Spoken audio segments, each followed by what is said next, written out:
Thomas Jefferson once said, "I'm a great believer in luck. I find the harder I work, the more luck that I have." Here we are in early summer. All the hard work we've done up to this point, the early mornings, the long days, the sweat equity being motivated by the anticipation of this coming fall.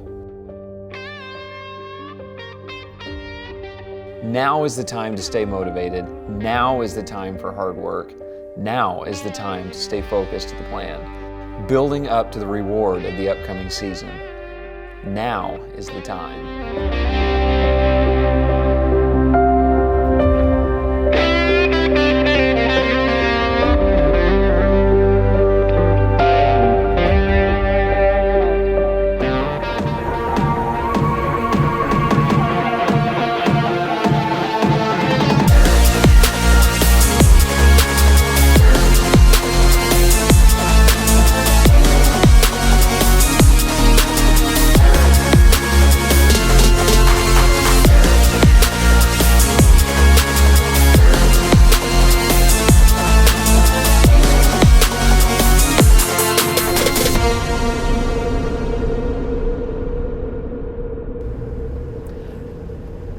So the main thing about focusing in on transition areas is you've got your bedding and you've got your food in a complete habitat management program.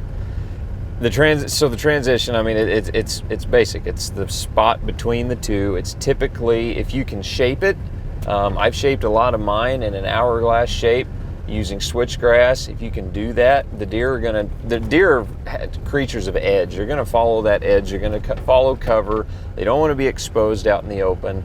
So the main thing, you're looking for that bottleneck, that hourglass. You want to leave your bedding area as the sanctuary. You don't want to get too close when you're in a transition area. You don't want to necessarily hunt your food. You don't want to get too close to your food if it's a destination food source, because you could really mess up their patterns there. It's catching them between point A and point B in a very, very selective way, and you have to make sure that your entrance and your exit is correct on these. Typically these sets are more of a rut set. Bucks are going to be going between the food and the bedding to catch they're just going to be running looking for the does. The does are going to use those because of the safety and the cover. And sometimes, if your cameras say, hey, there's a buck in October. Last year I had a buck that was getting to my food right at dark. I could not get him in range during shooting time. So this year I put a food plot in, and I'll be darned, here the deer is using it like clockwork. I know he's already there. He's already quite patternable. And so hopefully if he does the same thing he did last year, which deer, like I said, are creatures of habit, particularly certain bucks, they're gonna keep those main patterns unless something really, really throws them off. So I've created a transition area spot, actually two of them on my place, between the bedding, the food, and knock on wood, that's not wood, but you get the point. I killed my first couple 100-incher there.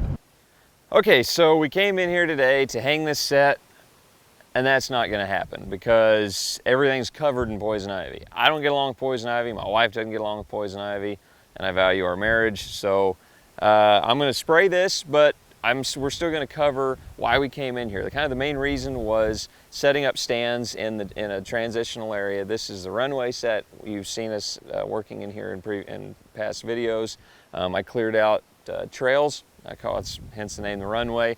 The deer are using this exactly like I had hoped. I put a cell cam in here. This is the first time I've been in here since I hung the cell cam. I'm really stoked. I was going to hang the stand. Plans changed. It just happens as a habitat manager. So we just kind of change with it. So yeah, I'm going to kill it.